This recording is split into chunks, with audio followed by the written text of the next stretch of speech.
Whoa,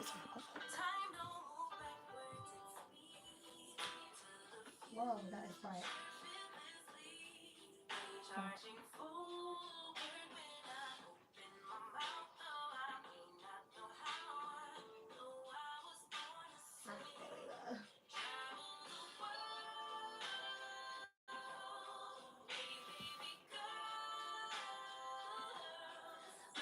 My best friend, I'm manifesting, I'm not concerned. 'Cause whatever happens, I'm good. I'm good. More than good. Kinda great. I thank God for making me brave.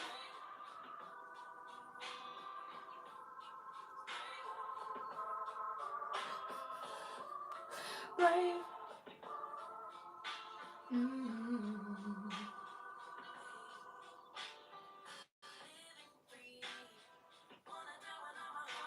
I'm 23,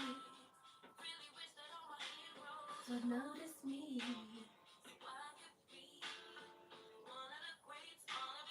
Inspiring people to pray and give thanks, 'cause somehow we made it.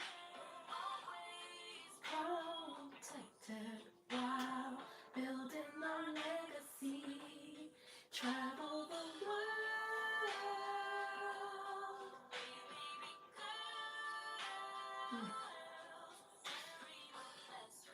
I'm manifesting, but not concerned. 'Cause whatever happens, I'm good.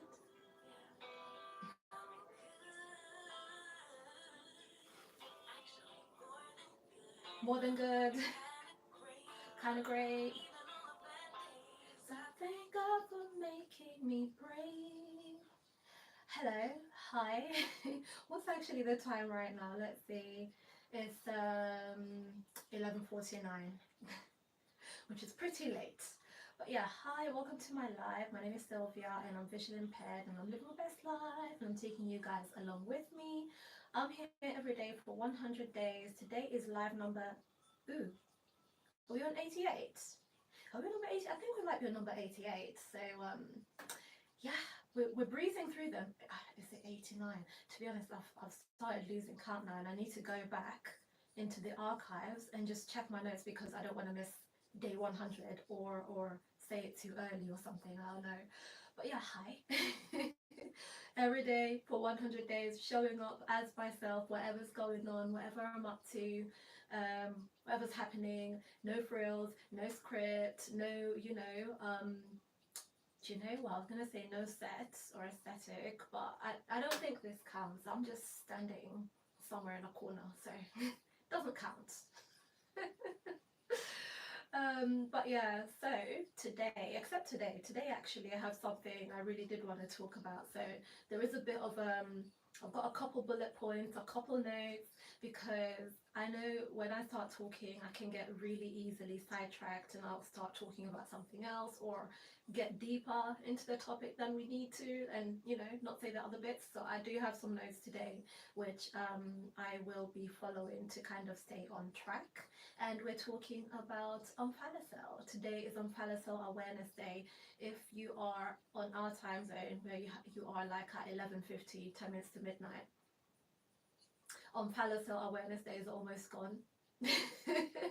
but I think, like with most things that we do awareness raising for, every day counts, every day matters. I'm not gonna stop having an Omphalocele's card tomorrow because today's over. Do you see what I mean? So still relevant. But yeah, thank you so much for tuning in so far. I just need to make sure that I am on the right screen before I continue speaking, really, or before I start on my what are they called, on my notes, basically. Guys, today I did have an outfit planned that I would wear that would, what's the word, kind of just celebrate my scar and everything. But what had happened was the way my dinner slapped. The way my dinner was good. Like I think I had at least two servings at the very least, and then just random bites, bits and bobs. And so then I was like, we're gonna go back to our factory reset, which is the factory reset. Is that the word? Comfort, basically. Comfort is coming first. And so, what is Sylvia super comfortable in? That chocolate knit loungewear outfit. Yes. So this is what I had to reach for. And honestly, like I told you guys before, if you tuned in before, you'd have heard me saying, if I could wear this every single day, then I would. And if I could have this in like 10 different colors, or at least 7, so I just have like one for each day of the week. I don't think they have 7 colors, They don't have 7 colors. They had like 4 or 5 colors, 3 or 4 or 5 colors. But yeah, if I could, then I would. But I went back. I bought it from Amazon, and I went back, and can you believe it? The price had gone up 600%. Does that make sense? Like 6 times. The price went up at least 600-700%, and I was like, why? What happened here exactly? Why? But also I understood why. But yeah, let me reel it back in, stay on track, stay on topic. So today I'm going to be talking about Omphalocele, which is basically it's like this scar that I've got on my belly. Well, Omphalocele is not the scar. The Omphalocele is what caused the scar that I have on my belly. It's a birth defect. I'm going to be talking about it, how it has, I guess, affected me going forward, from when I was born until now. And it's not just, like health-wise, because thankfully I didn't have any kind of other complications beyond birth, when I was born rather. But I think for me it's more like a lived experience, life experience sort of thing. So I'll be talking a bit about that. And I'll be telling you guys what it is, share some statistics. We might have a fun little quiz, which would be really fun if you guys participated in. And is that it? Yeah, that's pretty much it. Yeah, so that's what we're going to do today. And you can ask questions at some point. So if you have any questions for me about Omphalocele, my scar, anything along those lines, then there will be a time in the live where you can ask questions. So yeah, today I won't be talking about being visually impaired, or I can, I don't know, but we're focusing on Omphalocele today. I'm usually on here talking about regular everyday life stuff from a visually impaired or blind lens, but I want to say but I guess maybe actually somehow it is somehow somewhere in there involved in my experience with Omphalocele. But yeah, let me say hi to, is that Bram? How you doing? From the Netherlands.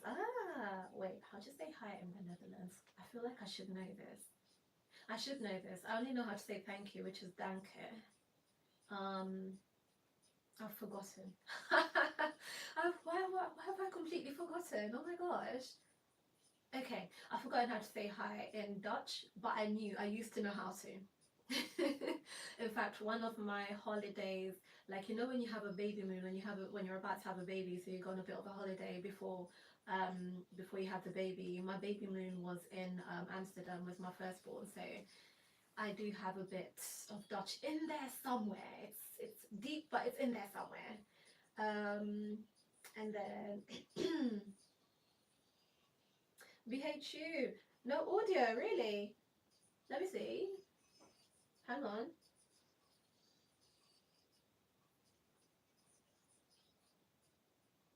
Can you not hear me?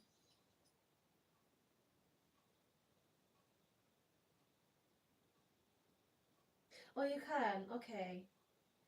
Okay, I can hear myself back, just not as clearly as I would have liked, because hang on, let me see. Let me just have a look really quickly. sound is there.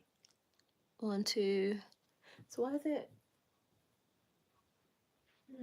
Okay. I don't know. Yeah, what happened to your belly, Miss Ma'am?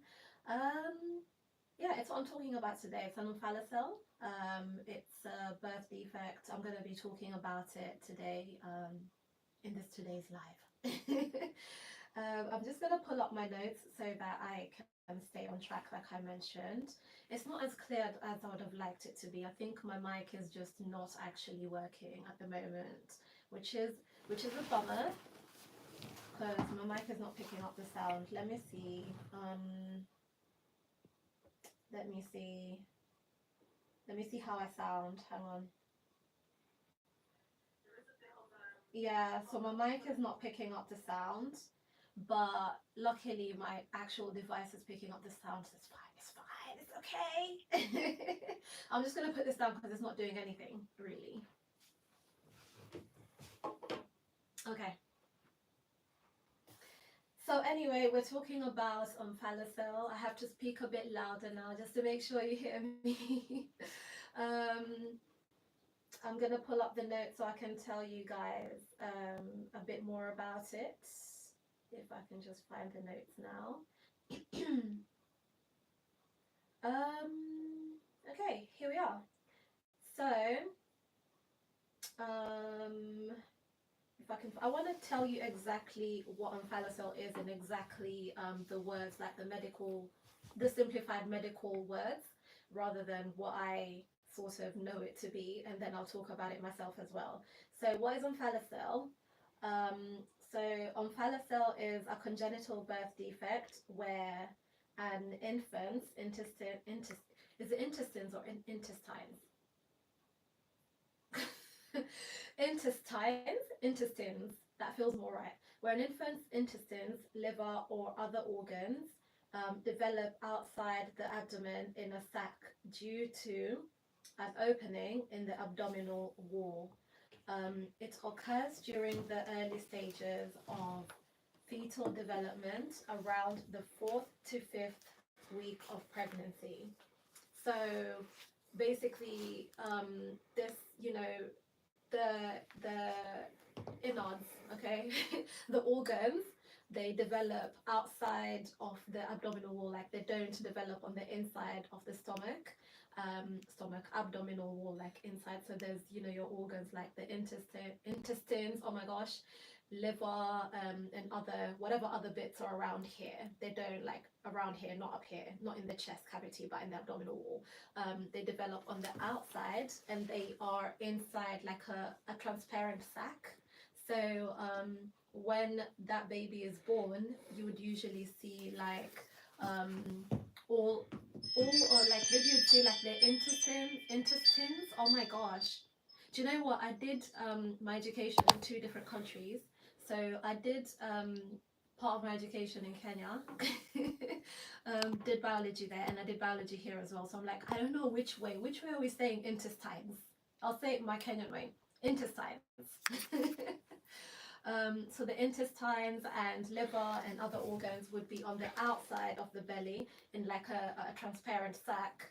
So that's what you'd see when the baby is born, and whatever's inside, I guess, will be inside. So to kind of put it into perspective using the way my scar looks, it has gotten smaller as I've grown older. Like, it has taken up less space, but it used to take up most of my stomach sort of area. But basically, it's like in this area there would be a sac hanging outside the body, and it would have the organs. It would have the organs in there, but they're not like just hanging outside. They're not like just there. They are inside a sac.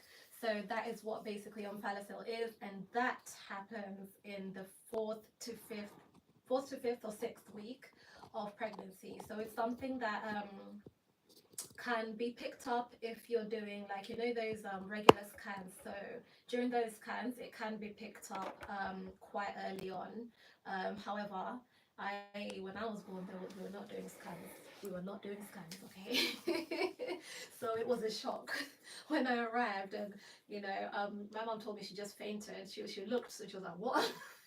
and fainted because she was like, "What is going on? Why are there things outside?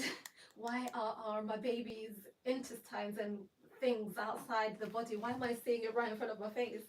Kind of thing. But when she woke up, they sort of told her that I need to go into surgery immediately, life-saving surgery.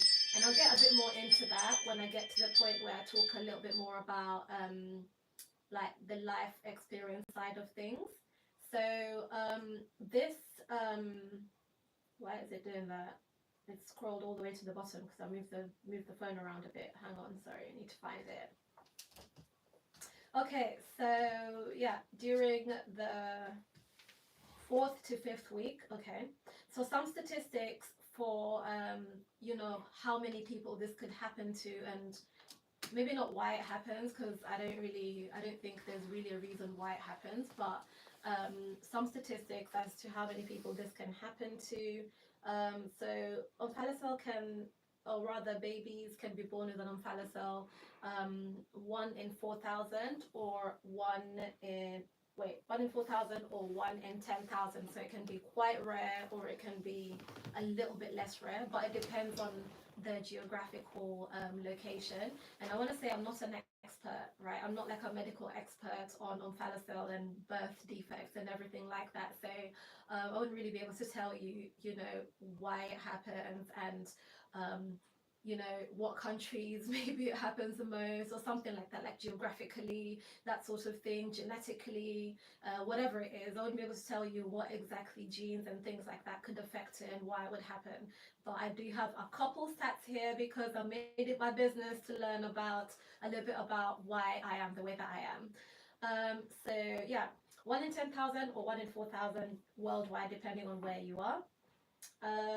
The severity can vary. So in some only the intestines are outside, while in severe cases multiple organs may be involved. So for some people it's just that the intestines, and for some people there's also several other organs that are in the sac outside of the abdomen when they're born.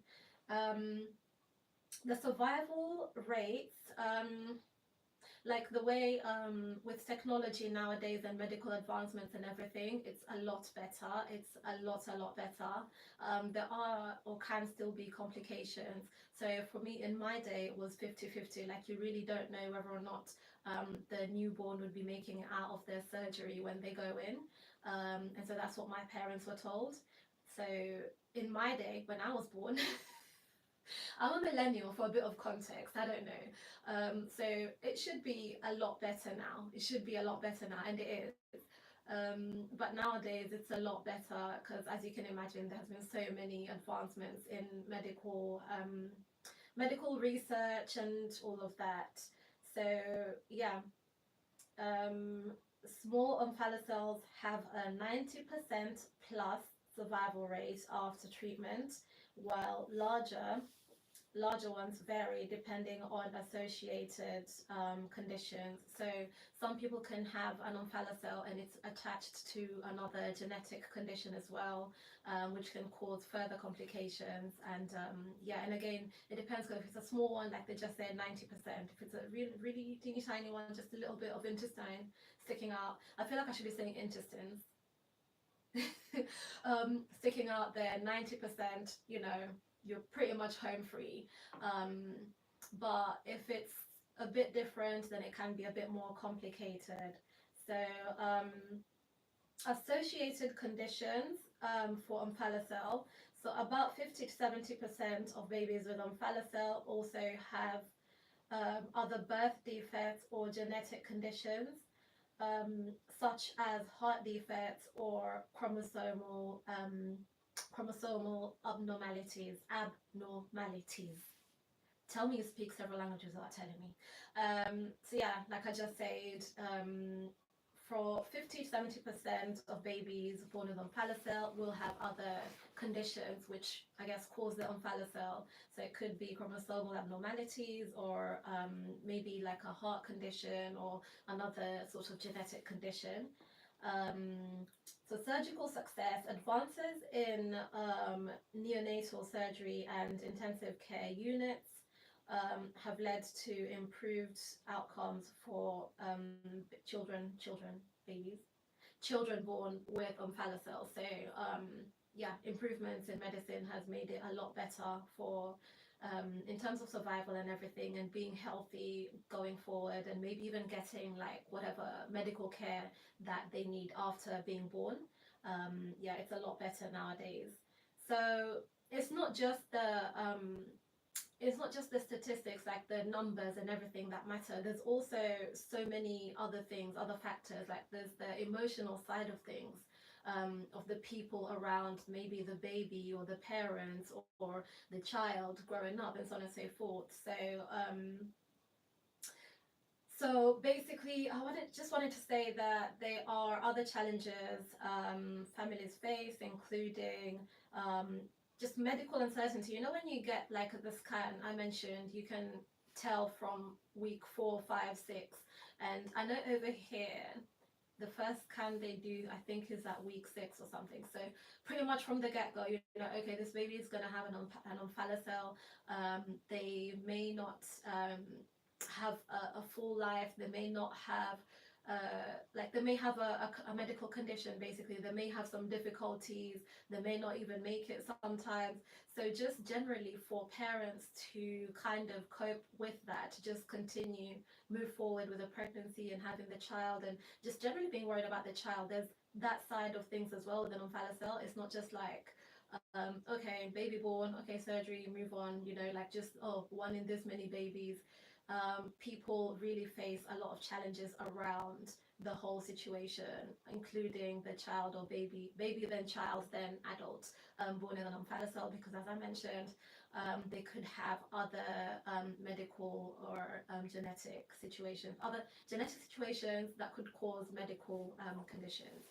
Okay, so there's also like societal stigma, and I'm wearing my top like this on purpose, and I wear crop tops as well now, very much intentionally, because I did grow up feeling I didn't know anybody else like me, to put it lightly, to put it not lightly, what's the word, to put it like simply, basically, I did not know anybody else like me. I definitely did feel like a freak.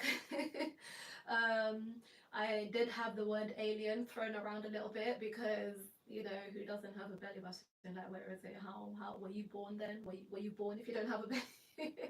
So it was definitely really, really challenging for me, because if I'm thrown in any situation, um, where I have to disrobe, let's say, I don't know, PE in school, but at home I was okay. If it's like at home with family, everybody knew anyway, everyone's fine. Like if it's my aunties, uncles, whatever, family, extended family, everyone is fine. But in other situations, just imagine a child going through their life always so conscious of, oh, they might see me, so I need to make sure that they don't. It can take away a lot from a child, and from just that sense of being free. Just be free, be a child, enjoy your life. Yeah, that wasn't me so much. But so yeah, I think it's really, really important to consider these things as well when it comes to, when you think about really any medical condition, maybe a birth defect, especially a visible physical difference as well. I think with the omphalocele, it's a scar on the stomach, so technically it's hidden, right? It's hidden until it's not. So I would be okay. Me and other people who, you know, were born with an omphalocele, we're fine up to a point, but it gets to certain situations, like I mentioned, where it gets a bit awkward, uncomfortable. People aren't always very nice sometimes as well. So yeah, there are those challenges, but it's important to just accept yourself as you are, and it's not easy to get there. It's really not easy to get there, but eventually we get there. We get there.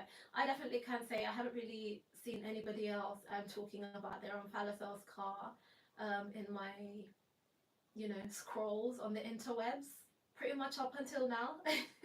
So when I started talking about my omphalocele, I first posted about it on another one of my platforms, and the response, literally, I feel like every 2 weeks or so, the video picks up again with people commenting, saying, "Oh my gosh, I have that too. I have that too. Oh, my daughter had that too. My son, my child, my grandchild, da da da." Like people actually coming up and saying, "Thank you so much for talking about it. Oh, I'm so relieved to see you. So happy as an adult."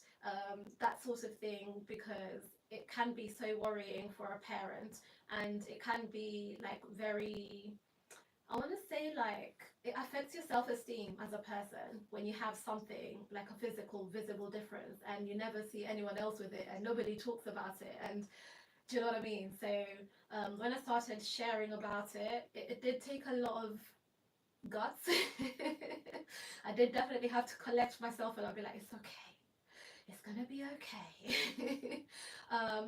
So yeah, when I eventually did, it was absolutely worth it, and I kind of made this commitment or promise to myself that I will be talking about it every now and then, every so often. But also when I do talk about it, I've noticed that people will look for it and they'll find it. They'll find, because like me, right? I was looking for other people like me, and I just wasn't able to find them. So much like me, they're looking for somebody else who is living with the same condition and how they're doing and how maybe they're dressing and that sort of thing. So yeah, but yeah, so it's today's stream is basically not just about awareness; it's about embracing differences, building self-esteem, and just living fabulously, no matter what life throws at you. You know, so like I mentioned, self-esteem, building confidence, that sort of thing. I have worked really, really hard at it for several reasons. Several reasons. Um, so yeah, that's what I'll be talking about with you guys today. If I can find the other bullet points. Um, Need to move it closer to my face. Bear with me just a second. I hope I'm loud enough because I'm so used to speaking into the mic that okay, so yeah, so with self-esteem, I have talked a little bit about I how I've felt growing up with an omphalocele, how it has been for me. I've been very fortunate. I say so much. It's all right. It's fine. It's fine. It's okay. So I felt pretty okay, comfortable within my family setting and extended family, but when it came to, outside people, school, I don't know, other people who weren't family, let's put it that way, anywhere I might be, it was a bit of a challenge. It was definitely very, very, very uncomfortable, and I 100% had people make comments about it if they happened to see it on accident. It like I'm referring to my scar, which, as I mentioned, it took over a lot larger of a space on my stomach when I was growing up. And also, I don't know how else to explain it, but when I became an adult, it kind of closed in. I don't know why. Maybe it's because I started working out. Maybe that did something. Not now. Like, I haven't worked out for ages. But when in early adulthood, I was working out because I was also so self-conscious about all those other factors. I was like, you know what, at the very least, let me look after my body, let me be someone who exercises, eats right, all those things, and then everything else will cope with it. It's fine. I didn't really used to wear certain clothes. I wouldn't wear clothes like this. Like, I would wear, actually I would wear clothes like this, but it would be like that, like no gap, if that makes sense. I would make sure there is no gap so that it's not visible. And yeah, like it affected several other things that I would do. Essentially, I remember anytime we had swimming, like I mentioned, we had like PE, whatever, we had swimming at my primary school. I didn't want to go because I didn't want to have to go and change into my swimsuit and for people to see the scar. I know at some point eventually they would have seen it, However, I still didn't want them to see it again, if you see what I mean. It always felt like this thing I need to not have visible, to not draw attention to or to me or anything like that. So yeah, just growing up, it wasn't very easy. So I I guess I became a bit more comfortable with it as I'm trying to. Do you know what? It's not even like in my early adulthood because I still wore things like I think crop tops. Honestly, they came into fashion, but I think they've always been there. So I guess I wore crop tops that were slightly longer and trousers higher. And I think the time that I really sort of became the most confident with it is during my first pregnancy or my second one. It might be my second pregnancy. I think it was my second pregnancy. So I did a photo shoot for a maternity photo shoot, and I had to sort of just be there, like, okay, here I am in all of my glory. Here is my scar and me. I had a like. If you look at the thumbnail for this video, I have that picture on there. So yeah, I had like a. It's not like a crop top because it was an African outfit, but it was like a top that was short up here and then a waist wrapper tying thing, so my whole stomach would be out because that's what a maternity shoot is, right? You have to have the belly out because you're like ta-da. I felt immensely uncomfortable in that situation for a bit but I worked up to that outfit. Like the first outfit I wore was like a long dress, covered up my whole body. I think I had two such outfits. And then finally I did that one outfit. It wasn't even like amongst strangers. This is the thing, like that shoot was amongst my friends. It was at my friend's house. It was my friend's boyfriend who was the photographer. Not the friend's house, but another one. Like all my friends, basically, a few of my friends got together and we did the shoot. So I I had a lot of moral support technically, but I did still feel super nervous. I'm like, oh, this is my whole scar out. We're taking pictures, but I want to say that it was so empowering. Like once those pictures came out, once I finished the whole, like I was taking the pictures, my friends were cheering me on. I was feeling empowered as well. I was like, yeah, this is me and my belly and my baby and everything. I felt so empowered, and I think that's when I realized, like, hold on a minute. Why have I always been trying to hide this? Like they know it's there, by the way, because they're my friends. Like they know it's there, but they also know that don't I didn't rather talk about it or like showing it or anything like that. So yeah, like when that photo shoot happened, essentially I need to stick to the bullet point, Sylvia. Um, I felt really empowered. I felt energized. I felt like a beautiful person. I felt not beautiful. I felt gorgeous, even beautiful, amazing, super woman. Just yeah. So after that shoot, I essentially just thought of my scar really as more of a like what's the word, like more of my mark of survival. It's more of my strength than anything. It's not something I should be hiding. It's something I should and could talk about if I want to. See, it's gone covered up now, but it's fine, we'll leave it like that. It's something that I should be proud of is what I was getting at, because it's something that shows how hard I fought to be here. It's something that shows you know, how strong, how resilient I am, that sort of thing, to still be here today. So I felt empowered after that photo shoot. So yeah, let's see.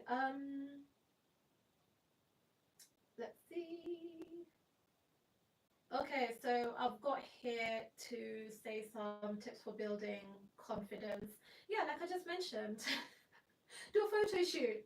When in doubt, do a strip. No, not strip. I'm joking. Um, do a photo shoot, right? But don't feel like your scars define you.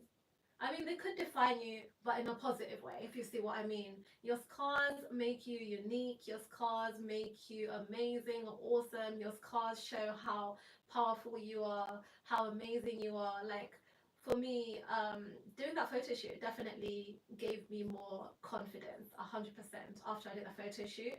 And altogether, like, I spent time after that sort of taking pictures and videos and everything, which you might see on my channel, of me just with my scar visible. I don't go out of my way to show my scar. I really don't usually, right? So it's something that would be visible maybe if I go swimming or something, or really that's it. Really that's it. Like, I don't tend to wear super short crop tops anyway. But yeah, just wear something that you feel super confident and happy in. Just remember that your scar is not a negative thing. It's not a weakness. It's not, the opposite of beautiful. We wouldn't say that word. Your scar is beautiful. Okay, that's all you need to think about, and just think about how hard you fought and everything. The reason you have this scar, everybody has scars for a reason, right? And if you have a scar, it means you survived something, and if you survived something, it means you're strong. And if you're strong, then that's awesome. Then your scar is beautiful and you're strong. So yeah, let's see. But yeah, so you're not your scar and surgeries, you're your strengths, you know. Okay, so let's see, what was the next bit? Overcoming challenges. I pretty much talked about that because I like to go off the point when I'm talking about things. But yeah, I had a note here to talk about overcoming challenges, and essentially it's just, yeah. I think for me, I don't think I really got past the whole having the omphalocele scar thing in childhood, but I know that my family fought hard for me for that. They definitely defended me. If anybody said anything, they were right there, yeah, ready to go. They're like, get behind me, let's go. What did you say? So yeah, like, I think in childhood, as a teen as well, I remember the one time as a teen, I actually wore a bikini and I went swimming because we went on holiday with my friends, and it was nerve-wracking. Like, picking the bikini, I had to wear it in my house, like at home, for like 2 weeks in advance. Just wear it and be like, okay, you can wear this, Sylvia. You can. Let me even pull up this car bag. You can wear this. Okay, it's fine. Everybody wears a bikini. Nobody's gonna notice. It's all right. Nobody's gonna know. Okay, they will know. They will know. It's right there. They will know. So, I think the one time I wore a bikini and went swimming as a teen, nobody even mentioned it. But as I mentioned, my friends, my family, my people basically were always there. Like, try, just try. So it was with my friends, it was with extended group of friends and acquaintances and whatever as well. It was an extended group for sure, but nobody ever said anything about it. Nobody even tried to ask me. Nobody said anything about it basically, and that was my worst nightmare. If I'm out here living my life, swimming or whatever it is, and somebody comes to ask, what happened to you over there? Now I don't mind, because I actually am here on purpose advocating for embracing your body, however your body looks, embracing your scars and all of that. Now I don't mind answering the question, what happened to you? I will tell you from beginning to end. In fact, you'll be like, wait, that's a lot. Wait, hold on. So yeah, but yeah, also I think finding a supportive community is like super important. I obviously wasn't able to, because as I mentioned, it's been really difficult to find other people like myself growing up. So that's what I'm trying to do as well. That's what I'm trying to do now. That's why I talk about my scar a lot. That's why I talk about my birth defect. My birth defect. I was born with one. I don't know if I should call it a birth defect. A lot. So yeah, and also I should mention I was fortunate enough not to have any further complications beyond being born with it and having surgery and then being in NICU for 2 weeks. Was it incubator for 2 weeks? 2-3 weeks, I think it was. After that, when I was released from hospital, everything was fine. Just scar or surgery, whatever, healed up. And yeah, and it did feel a bit uncomfortable when I was in childhood. It definitely felt a bit like sensitive around that area for sure, but it wasn't anything, too serious. So yeah, let me see. yeah, like it's really important, essentially, when it comes to confidence, self-esteem, it's really important to just have that mindset of like, you're beautiful, everybody's unique, and embrace your uniqueness and everything. So yeah, and I think that's a lot of the journey I had as well with my sight loss. And I said I'm not going to talk about that today, but it is a big part of me as well. And I think when you have one thing to deal with and then another, and all of them together, it does definitely make that journey to self-love a little bit more. I want to say a bit more difficult, but let's find an let's find a better way of saying it. A bit more interesting and a bit more of a journey. You know, like you have to work a little bit harder at it, just because of all the things that are thrown at you. But once you get there, once you get to the part where you're like, actually, it doesn't matter, you know, what anybody says, especially when they're saying negative things. It doesn't matter. I will only accept and receive positivity into my life. I'll only accept and receive positivity into my brain. Do you know what I mean? Like, just put up a wall and everything. You know that thing, I'm rubber, you're glue. Anything you say, especially if it's mean, bounces off me and comes back to you. So that sort of mindset is like super important when you are trying to come to a point where you're loving yourself at whatever stage you're at, whatever's happening with your body, however you look, whatever's going on. So yeah. Let's see. I've got quite a few points. I'm going to try and get through the rest of it. Body positivity, I've just talked about that. It's really important to appreciate and love a body that may not align with conventional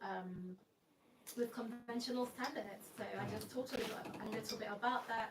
We don't have to. It's difficult. It's more challenging. It's more interesting. Get into the self-love part of things, but once you get there, it is amazing.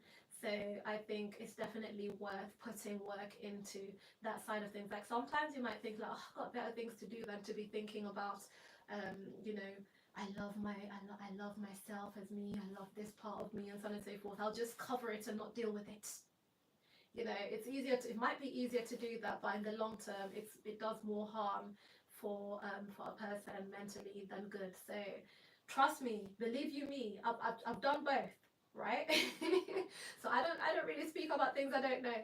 I've been through it, and I'm telling you, it's a lot easier to just be like, be free, be out in the open, be your true full self, embrace yourself as you are.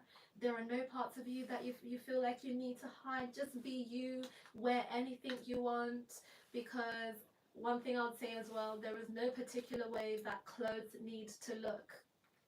There is no particular way that clothes need to look on your body. Your clothes will look on your body how it's supposed to look. So whatever you wear, don't be like, oh, but here it's like this, but here it's like that, oh, but I have a scar, so it's showing here. I have to, no. Your clothes, the clothes you wear, they look however they're supposed to look on your body. That's it. You're perfect as you are. That's it. So let's see if I can find the other points. Oh yeah, this is really important. So I again have not really seen, I haven't at all actually come across anybody else talking about having an Omphalocele, especially in the media, social media, whatever it is. I haven't come across, I haven't seen that representation, and it's super important. And I mentioned earlier how I get messages from other people who were born in an Omphalocele and how happy they were to see somebody else out there like them. So that's really important when it comes to embracing yourself and feeling more confident as you are. So that's one thing I definitely try and do. Trying to be the change that I want to see. Trying. So yeah, like I for one have gotten to a point where I'm super comfortable with my scar. Literally, there's nothing anybody else can say that would make me feel any kind of way. So I make a point of sharing more about it and talking about it, just in case people out there, which there are looking for somebody who has an Omphalocele or grew up with an Omphalocele or was born in an Omphalocele or has a scar, that sort of thing. So yeah. So I would say I haven't really seen I guess, what are they called? Why can I hear myself back? I haven't really seen companies, businesses having maybe marketing campaigns with people with Omphalocele. There are people with visible differences for sure. I don't know. Maybe I need to look harder. Maybe I need to try harder. I don't know, but literally it's has been super difficult to find people with Omphalocele. But I've seen campaigns, or I know of campaigns where they have used, they have not used, yeah, used like they've had people with visible differences and disabilities in their campaign, within their campaign, like models and so on and so forth. So I would say, I think I remember Tesco a while back having, I can't remember exactly which campaign. Do you know what? Any specifics I'll put in the description, especially that campaign that I'm talking about. But they did have a disabled or two model as well, the visible difference. So it's always really, really, really, really nice to see other people with a visible body difference. Um, just being out there in the media. They don't even have to be a model or working on a campaign or anything like that. They could literally be a journalist. They could be a contributor to something. They could be someone just telling their story, that sort of thing. So it's always really, really good for me and other people like me with a visible body difference, visible physical difference. Oh my gosh. To see other people like us just being out there in the media, it really helps with self-esteem, confidence, and that sort of audacity, like you feel like you can do things, like, hold on, that person is over there doing this and they have this, so I can do it too. So yeah, it's really, really important to have that out there in the media. So yeah, let's see, what else do we have here? I think I'm getting towards the end of the points. Um, so yeah, there are some organizations out there that support families affected with Omphalocele, and it is really important to kind of talk about it as well, especially I'd say as someone who has grown up after being born with an Omphalocele. Because I guess, at this point, it's a bit of a difficult term, isn't it? Because it's like, I was born with an Omphalocele, but you don't really grow up having an Omphalocele. What you have is a scar. So growing up affected by Omphalocele, I guess. So yeah, there are organizations out there that support families, but what I've been able to find mostly is support for parents, really, which is understandable, by the way, really understandable, because they are dealing with a lot and they're immediately looking for, okay, let's see, are there adults, how are they doing, how did it go for them from childhood to adulthood, that sort of thing. So I totally understand that. However, I feel like there should be more of a support or supportive community for now the people who are born with Omphalocele. I think it would be really, really, really helpful. So I don't know, maybe I can try and bring together people. I don't know. But it would be really, really good if we had something like that specifically dedicated to Omphalocele, people born with Omphalocele. So yeah, I wasn't really able to find something like that. But as someone, if you are not affected in any way, you could also just talk about it, maybe share this video talking about it, go do some research. It doesn't just have to be on Omphalocele Awareness Day. Like I said, with all of these loads of awareness days, it doesn't have to be on that day. It's not just that day that a person is affected by whatever's happening. So I'm not just affected by Omphalocele only on the 31st of January. you know, me and other people like me. I feel like I have lipstick on my teeth. Hold on. So if I do that, it's because I'm checking or trying to make sure. But myself and other people like me, we're not just affected by Omphalocele only on the 31st of January. It's an all year round, 24/7, 365, I just said that, sort of thing. So anything really you can do to go towards raising awareness for people affected with Omphalocele, it would be really, really helpful for, number one, like I mentioned, the families, the parents, the grown-ups around the child who are so concerned around the baby or baby to, you know, about to be born. And number two, for the child who was born with an omphalocele and who is now living with a scar and maybe other medical conditions as well in addition to the scar. It would be really, really helpful for them as an adult, or at some point when they go to look for that information and they're able to find a wealth of information, you know. So yeah. So yeah, let's see. I don't know, you could maybe, yeah, like I said, share this video, share other sources that you may find or resources, go find out a little bit more about Omphalocele, and maybe what else?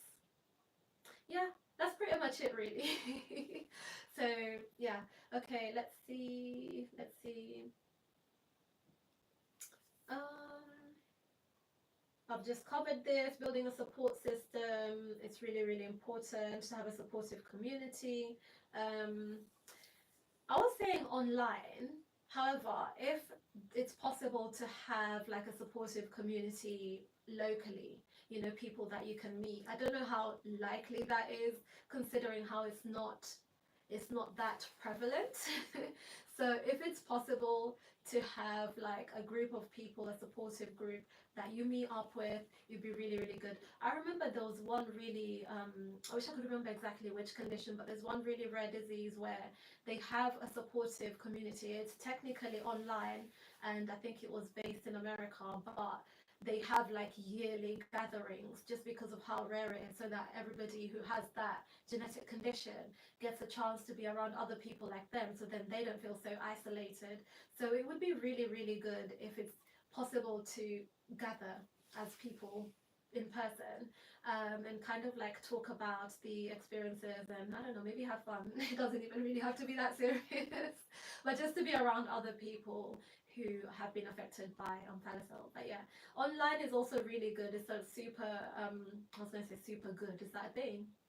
Yes, super good solution too.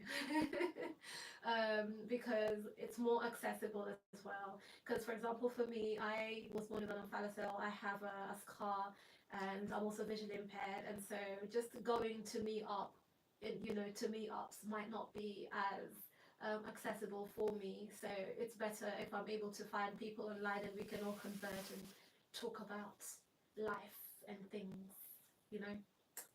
So let's see.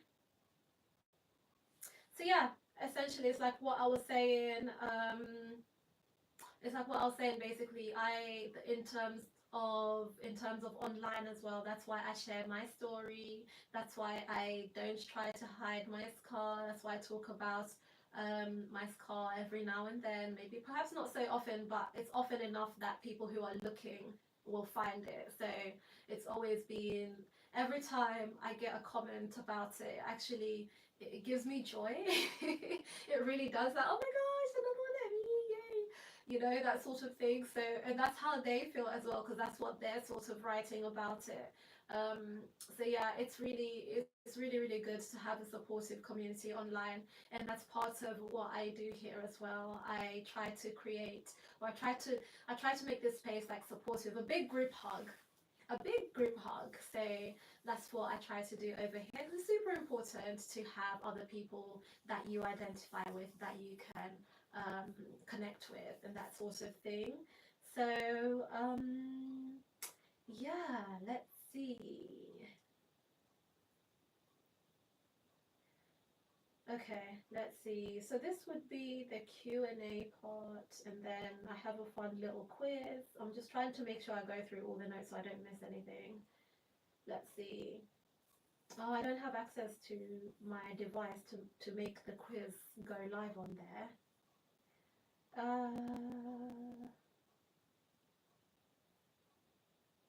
Okay, let me just see what else I've got on here. Let me turn that down as well first before I continue. Okay. Sorry, just trying to find my way back to the stream. Do you have any questions? If you have any questions, you can ask any questions you might have. Otherwise, otherwise, at this point, I think I will move on to the closing bits. Hold on, let me just scroll and see if there's anything in here. Sorry if I sound like I'm whispering. I'm used to having the mic with me. Okay, so here we go. I'm gonna pop, rather than put it on here, I'm gonna put the quiz into the community tab, and then we can we can have a bit of fun that way, because I think I've gone on a little bit longer than I intended to. Of course, as usual. Let's see. I've lost my place. This is the problem with bullet points. It's so easy to lose your place.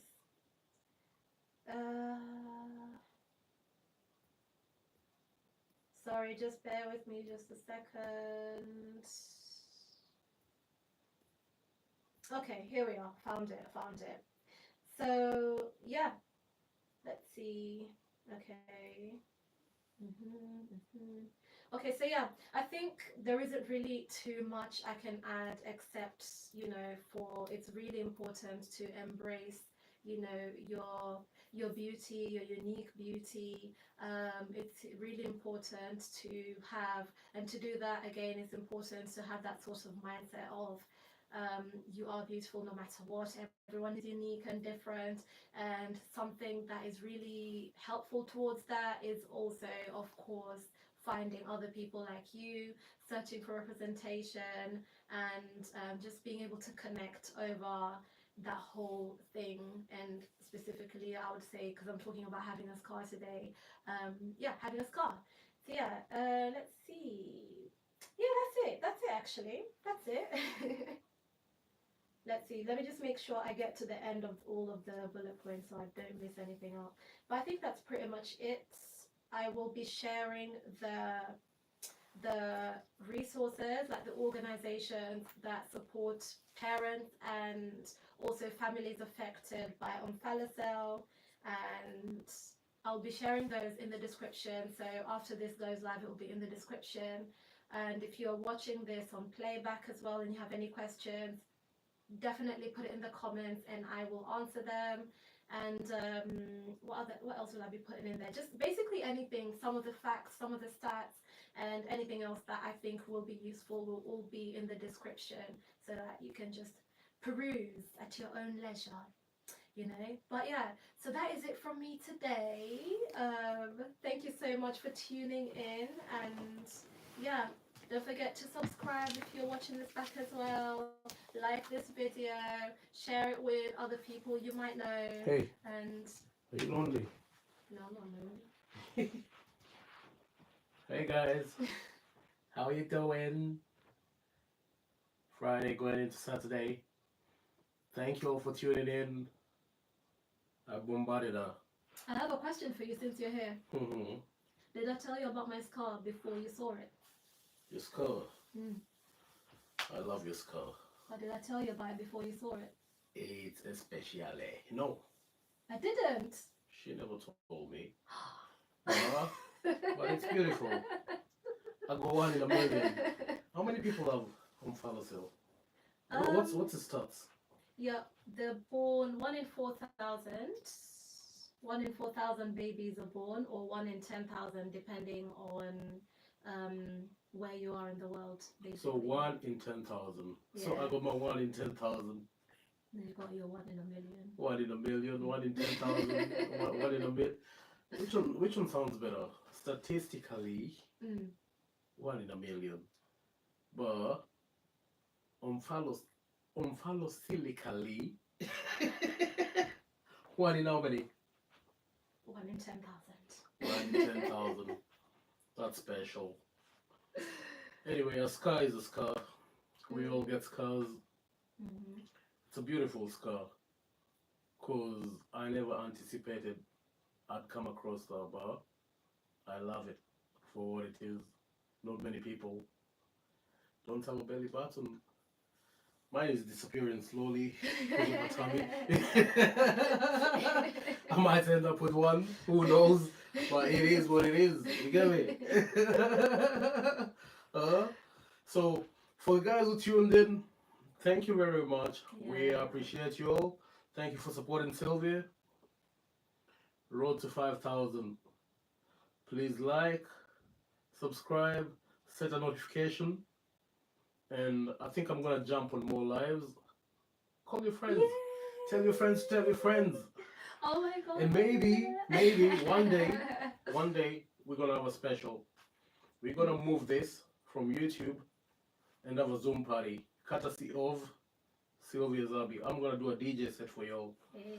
But get to 5,000 first, and then I'm gonna leave to that. What do you think? Yeah, let's do it. Let's do it, guys. Come on. We There want you that go. party. We want that party. And liking is free of charge at the end of the day. Subscribing, free of charge.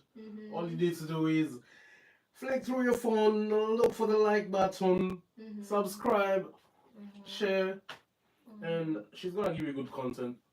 Support her.